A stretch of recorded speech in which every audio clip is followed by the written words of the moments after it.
भी busy accounting software use करते हैं? अगर आप बिज़ी अकाउंटिंग सॉफ्टवेयर यूज़ करते हैं, तो मैं आपको बताना चाहूँगा कि बिज़ी के अंदर ऐसे ऐसे बहुत सारे इम्पोर्टेंट फीचर्स हैं, जो बिज़ी यूज़र्स को नहीं पता होते। इस वीडियो में आप उन सारे फीचर्स को देख सकते हैं, जो आपके टाइम को सेव करते हैं।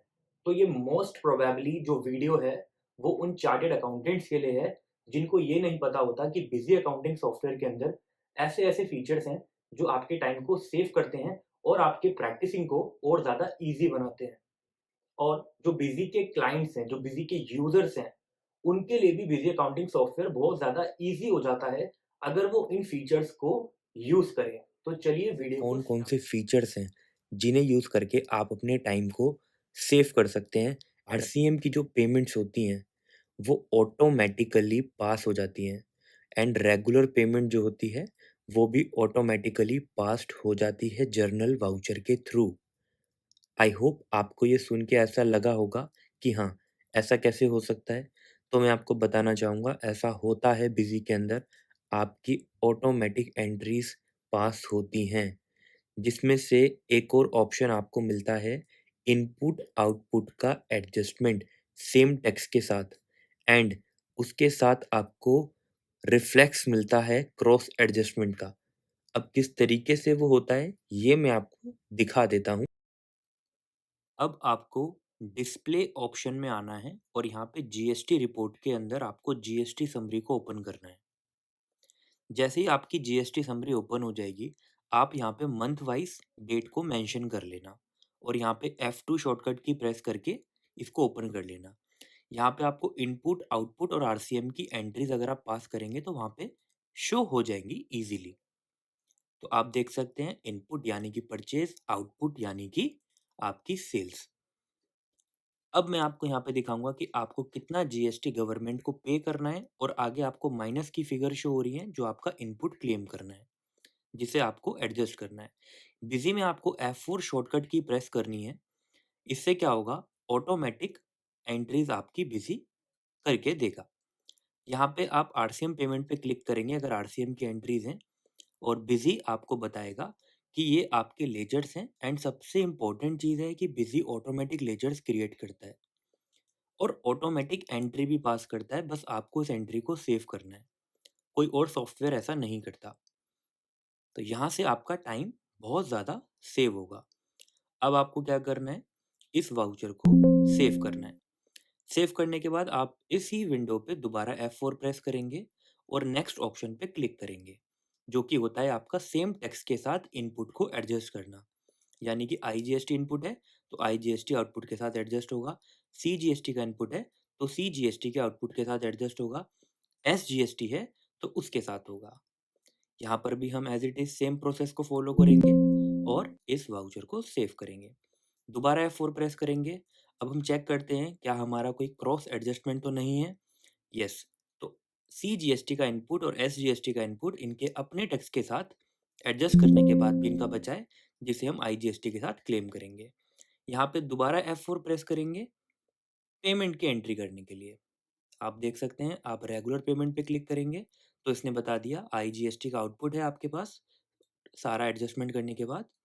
अब आप इस विंडो को सेव कर देंगे और आप इजीली सारी एंट्रीज को ऑटोमेटिकली पास कर सकते हैं, जो आपने बिजी में जीएसटी समरी के अंदर शो होती हैं उनके लिए। सो अब हम बिजी के अंदर बात करेंगे एक इम्पोर्टेंट टॉपिक की, जो बहुत ज़्यादा ही इम्पोर्टेंट होता है चार्टर्ड अकाउंटेंट्स के लिए एंड क्लाइंट्स के लिए, जो अपने जीएसटी को मैनेज करते हैं। तो आज प्रेजेंट टाइम में हर कोई बिजनेस ऐसा है जो अपने पास जीएसटी को मेंटेन करता है। तो जो भी जीएसटी मेंटेन करता है, उनको अपने सारे expenditure close 44 tax audit report के अंदर शो करने होते हैं। ठीक है? और ये जो रिपोर्ट है, ये हर कोई सॉफ्टवेयर आपको प्रोवाइड नहीं कराता। लेकिन बिज़ी अकाउंटिंग सॉफ्टवेयर आपको टैक्स ऑडिट रिपोर्ट क्लॉज़ 44 की एक प्रॉपर रिपोर्ट आपको बिज़ी से बना के देता है। बिज़ी के अंदर टैक्स ऑडिट रिपोर्ट को देखने के लिए आपको डिस्प्ले वाले ऑप्शन में जीएसटी रिपोर्ट में जीएसटी ऑडिट रिपोर्ट ऑप्शन को आपको सिलेक्ट करना होगा। देन आप टैक्स ऑडिट रिपोर्ट क्लोज 44 को ओपन करेंगे एंड यहाँ पे वो डेट सिलेक्ट करेंगे जिस डेट पे आपको टैक्स ऑडिट रिपोर्ट चेक करनी है। F2 शॉर्टकट की प्रेस करेंगे एंड इस विंडो को सेव करके अपना टैक्स ऑडिट रिपोर्ट क्लोज 44 को ओपन करेंगे। तो आप देख सकते हैं लेफ्ट हैंड साइड आपको वो पर्टिकुलर्स शो करेगा एक्सपेंडिचर के कि कौन कौन से एक्सपेंडिचर हैं जिन पे जीएसटी एप्लीकेबल है, जीएसटी एप्लीकेबल नहीं है या फिर जीएसटी लगता ही नहीं है। फिर आपको वो शो करेगा राइट हैंड साइड अमाउंट के बाद कि ऐसा तो नहीं है कुछ एग्जेम्प्टेड है अनरजिस्टर्ड पार्टी या रजिस्टर्ड पार्टी के साथ। मतलब कि रजिस्टर्ड और अनरजिस्टर्ड पार्टी के साथ भी आपको एक्सपेंडिचर शो करेगा जो कि जीएसटी लॉ के अकॉर्डिंग होता है कि आपको वो सारे ब्रेकअप शो करने हैं ऑल एक्सपेंडिचर के। तो यही क्लोज 44 की रिपोर्ट है अब है जो बिजी टॉपिक आपको प्रोवाइड करा रहा है। डेप्रिसिएशन। और डेप्रिसिएशन एक बहुत ही इम्पोर्टेंट टॉपिक होता है किसी भी बिजनेस के लिए अगर उस बिजनेस के अंदर फिक्स्ड एसेट है, क्योंकि हर फिक्स्ड एसेट की एनुअली जो वैल्यू होती है मॉनेटरी वैल्यू वो धीरे धीरे डिक्रीज होती रहती है। ठीक है। सो डेप्रिसिएशन में एक कंफ्यूजन रहता है हमेशा, क्योंकि डेप्रिसिएशन हमारे इंडियन लॉ के अंदर टू एक्ट्स के अंदर डिफाइन है। एक इनकम टैक्स एक्ट 1961 और कंपनीज एक्ट 2013। तो बिजी के अलावा जितने भी सॉफ्टवेयर्स हैं वो आपको इनकम टैक्स एक्ट 1961 का डेप्रिसिएशन प्रोवाइड करते हैं। लेकिन बिजी ऑफ कोर्स है कि स्मार्ट है और बहुत ईज़ी तरीके से आपके बिज़नेस को मैनेज करता है। तो बिज़ी आपको कंपनीज़ एक्ट 2013 का एक डेप्रिसिएशन का फीचर अवेलेबल कराता है, जिसके अकॉर्डिंग क्या होता है कि आप जो डेप्रिसिएशन यूज़ करते हैं, जो डेप्रिसिएशन की एंट्रीज़ करते हैं, वो आप अपने फिक्स्ड एसेट के मास्टर के अंदर दोनों को डिफाइन कर सकते हो। क्योंकि कंपनीज़ एक्ट 2013 कहता है कि आपकी जो बैलेंस शीट है और जो बुक वैल्यू है, उसमें जो डेप्रिसिएशन आप मेंशन करेंगे, वो कंपनीज़ एक्ट 2013 का होना चाहिए। तो चलिए मैं आपको बताता हूँ कि बिज़ी के अंदर कंपनीज़ एक्ट 2013 का डेप्रिसिएशन किस तरीके से यूज़ करते हैं, ताकि आपको एक्सेल पे या फिर किसी भी दूसरे सॉफ्टवेयर के ऊपर निर्भर ना होना पड़े। तो अब आप देख सकते हैं, मैं आपको बताऊँगा कि डेप्रिसिएशन कंपनीज़ एक्ट 2013 का बिज़ी में कैसे यूज़ करना है। सबसे पहले आपको क्या करना होगा, एक फ़ीचर इनेबल करना होता है। ये देखिए, अकाउंट्स में आपको जाना है और कंपनीज़ एक्ट डेप्रिसिएशन के ऊपर टिक करना है। फिर इस विंडो को आप F2 शॉर्टकट की से प्रेस करके सेव करेंगे। अब क्या करना है, एक मास्टर क्रिएट करेंगे फिक्स्ड एसेट का, ठीक है? तो मेरे पास ऑलरेडी क्रिएटेड है, तो मैं यहाँ पे ले लेता हूँ मशीन जेसीबी जनरेटर। ये आपका ओपन हो गया, आप एंटर प्रेस करेंगे, एंटर करेंगे, एंटर करेंगे। एंटर करने के बाद आप देखिए ये विंडो आपको शो होगी। इसमें आप रेट बताएँगे इनकम टैक्स एक्ट का और कंपनीज़ एक्ट का और इस मास्टर को सेव करेंगे। अब फर्स्ट स्टेप क्या होगा कि आप एक परचेज़ की एंट्री पास करेंगे जनरल वाउचर के थ्रू। यहाँ पे आप बताएँगे कि हम यहाँ डेट ले रहे हैं 1 अप्रैल और 1 अप्रैल के बाद आप डेबिट करेंगे उस मशीन को, उस फिक्स्ड एसेट को जिसे आप परचेज़ कर रहे हैं, अमाउंट मेंशन करेंगे और पार्टी को बताएँगे कि किस पार्टी से आपने परचेज़ किया है। तो यहाँ पर ये जो फिक्स्ड एसेट की एंट्री है, इसका हम एक रेफ़रेंस क्रिएट कर लेते हैं और रेफ़रेंस क्रिएट करने के बाद अब हम इस विंडो को शो करेंगे, सेव करेंगे। अब सेव करने के बाद आप देख सकते हैं सबसे पहले आपको डिस्प्ले ऑप्शन पे जाना है और डेप्रिसिएशन चार्ट पे क्लिक करना है। यहाँ पे आपको 2 ऑप्शन शो हो रहे हैं इनकम टैक्स एक्ट और कंपनीज़ एक्ट 2013। हमने कंपनीज़ एक्ट पे क्लिक किया और आप देख सकते हैं यहाँ पे आपका मशीन जेसीबी जनरेटर इसने बता दिया कि 1 लाख रुपीस का आपने परचेज़ किया है और इसका डेप्रिसिएशन कितना चार्ज होगा और डब्ल्यूडीवी के अकॉर्डिंग कितना आएगा। यहाँ पे बस आपको F4 प्रेस करना है और बिज़ी ऑटोमैटिकली आपकी डेप्रिसिएशन की एंट्री खुद पास करके आपको देगा। आप ओके करेंगे तो यहाँ पे लिखा है first journal voucher successfully generated. अब आप बैलेंस शीट को ओपन करेंगे, तो बैलेंस शीट ओपन करने के बाद आप देखिए यहाँ पर आपको बिज़ी शो करेगा फिक्स्ड एसेट में कि आपका 67,000 का अमाउंट आ रहा है और कैसे आ रहा है, जैसे ही हम इस पे क्लिक करेंगे तो देखिए इसने डेप्रिसिएशन की एंट्री ऑटोमैटिकली पास की हुई है। यहाँ पे हमने जो ग्राफ्स हैं वो भी दिए गए हैं, और अगर आपने परचेज किया है तो परचेज का भी ग्राफ अवेलेबल है बिजी के अंदर। सो अब आप बैक करेंगे, और बैक करने के बाद अगर आप अब ट्राई करना चाहेंगे कि आप इनकम टैक्स एक्ट से डेप्रिसिएशन की एंट्री पास करें, तो मैं आपको बताना चाहूँगा वो पास नहीं होगी। एक टाइम पे आपको एक ही ऑप्शन को यूज़ करना होगा, या तो कंपनीज़ एक्ट या फिर बिज़ी के इनकम अंदर टैक्स एक बहुत अच्छा फीचर है, मतलब it's a magical feature. Busy के अंदर आप किसी के भी जीएसटी नंबर से आप उसका पूरा का पूरा मास्टर ऑटोमैटिकली जनरेट कर सकते हो। और वो किस तरीके से वर्क करता है ये अभी मैं आपको दिखाऊँगा, ठीक है?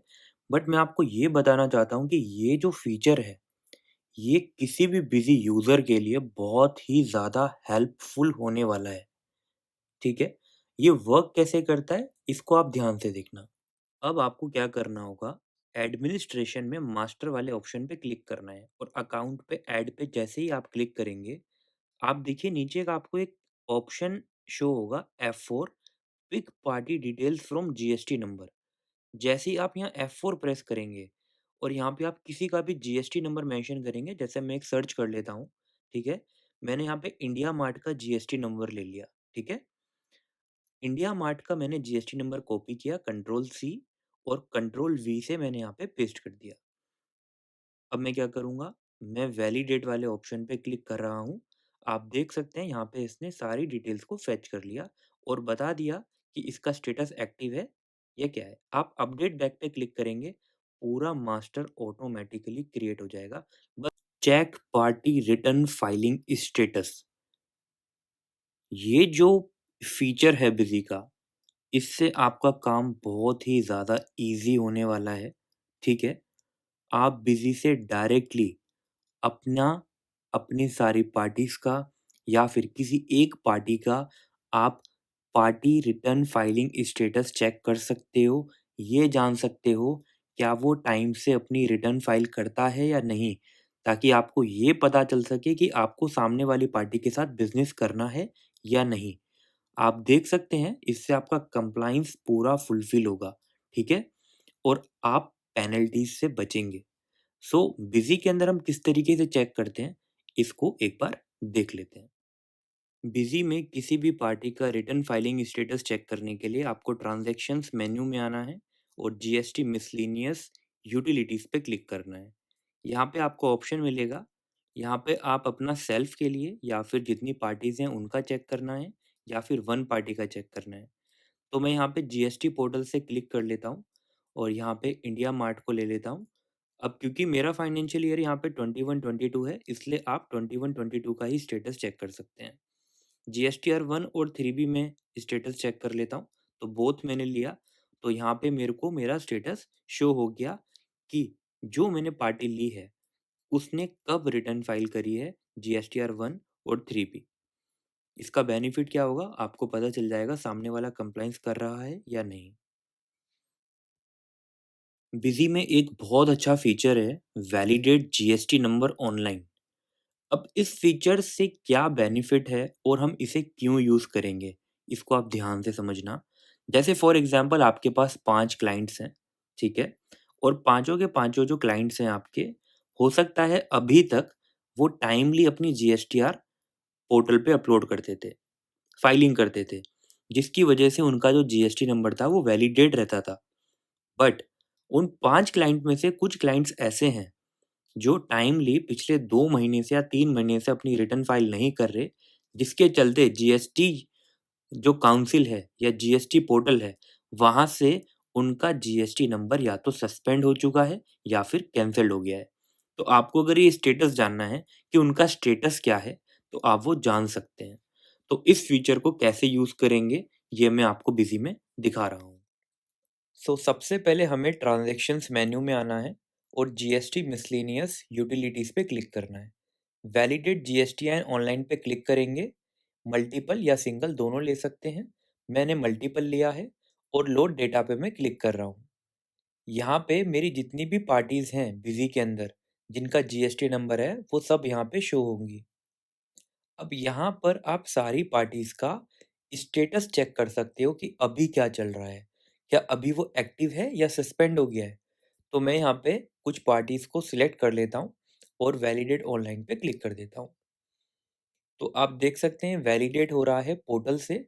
तो पोर्टल से वैलिडेट ये जैसे ही होगा, यहाँ पे हमें डेट शो करेगा कि किस डेट पे हमने वैलिडेट किया है और उस डेट पे उस पार्टी का जीएसटी नंबर का स्टेटस क्या है।